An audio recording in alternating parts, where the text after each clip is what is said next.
देश के जो हालात हैं वो इस बात से ही मापे जा सकते हैं कि सरकार एक के बाद एक सरकारी कंपनियों को निजी हाथों में सौंपती जा रही है और अब तो इस निजीकरण की चपेट में सार्वजनिक क्षेत्र के बैंक भी आ गए हैं।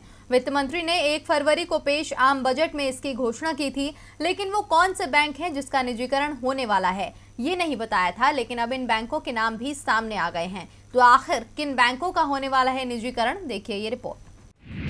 क्या देश को मुश्किल हालातों से बाहर ला पाएगी सरकार? क्या निजीकरण से निकलेगा मुश्किलों से निपटने का समाधान?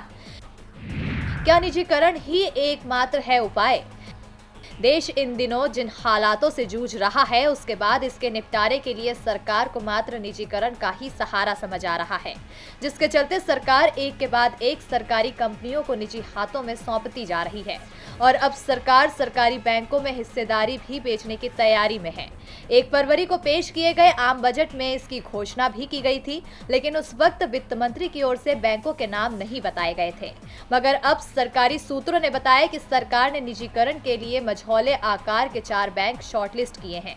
सूत्रों के अनुसार सरकार bank of Maharashtra, bank of India, Indian overseas bank और सेंट्रल बैंक ऑफ इंडिया का निजीकरण कर सकती है।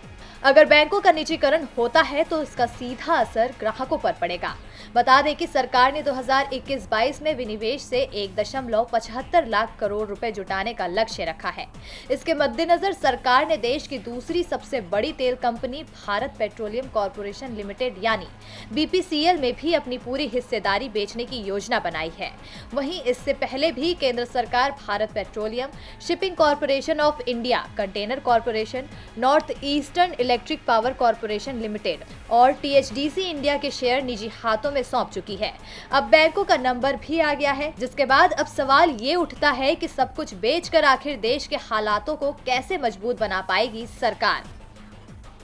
DB लाइव की रिपोर्ट।